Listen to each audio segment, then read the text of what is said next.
Today we will get to know one of the most ancient civilizations on Earth, and that's Ancient Egypt. The history of the state that existed millennia ago opens its doors to the world of knowledge. For over 200 years, it has never ceased to delight us with discoveries. 3,000 years of great civilization before Christ, and 5,000 years today. 30 dynasties, great culture and science, which gave us mathematics and astronomy, glass and cement, a marriage contract and toothpaste, wigs and soap, the first written language, and the first scientific works in the form of books, a calendar. And as expected, the royal houses were filled with intrigue, betrayal, and the murder of pharaohs and palace cops. But we will not read the history of palace unrest on the walls of royal tombs. This is often depicted in the tombs of the nobles, who described various events that took place in the palace. The pharaohs themselves, as the deputies of God, did not describe their fall in the eyes of the people and gods. Ramesses III was killed by the women of his house. His throat was cut. We do not know the reason, but we know the fact that when the women of the royal house came in front of the judges, they amazed everyone with their beauty and refinement, and as a result, the judges fled with the royal wives to modern-day Sudan. The wives were found and their noses and ears were cut off, so they could no longer seduce anyone. Over the centuries, the goddess of love had different names: Hathor, Ishtar, Aphrodite, Venus. But whatever name she was called, she was associated with love. In Egyptian mythology, her name was Hathor.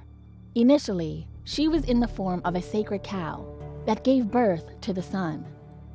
The goddess of love, joy, dances and songs, the protector of mothers and children. She brought good to the living, and she escorted them to the kingdom of the dead. But like with everything in Egypt, the goddess of love has both good and bad sides. When the god Ra grew old, people began to conspire against him. Hearing about this, the angry god sent a divine punishment on them in the form of a militant lion-headed Sekhmet, the goddess of war, the terrible side of the goddess Hathor. She began to eat people. When Ra decided that there were enough victims, he mixed beer with red pomegranate juice, and he poured it on the battlefield from 1,000 jugs. Sekhmet believed it was blood and drank the red liquid. Apparently, under the influence of alcohol, she softened, calmed down, and again turned into the beautiful Hathor. How understandable. A woman in anger can destroy the world. At the festival in honor of the goddess, a huge amount of beer with pomegranate juice was drank. Before us is the goddess of the face of a lioness, Hathor. The cult of Hathor is very ancient. There is reason to believe that she was present in the days of King Scorpio. The boy's name, Eutychius, the freedom of touch, seems indisputable.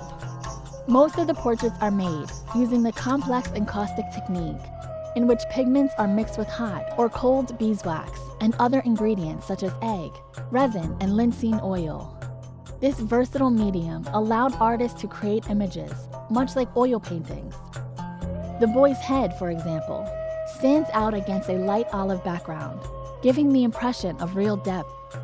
His face is modeled with smooth strokes and a subtle mixture of light and dark colors.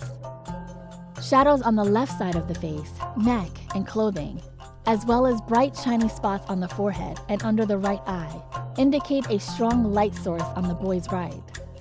His dark brown eyes with black pupils that reflect light with bright spots are the most beautiful part of the portrait.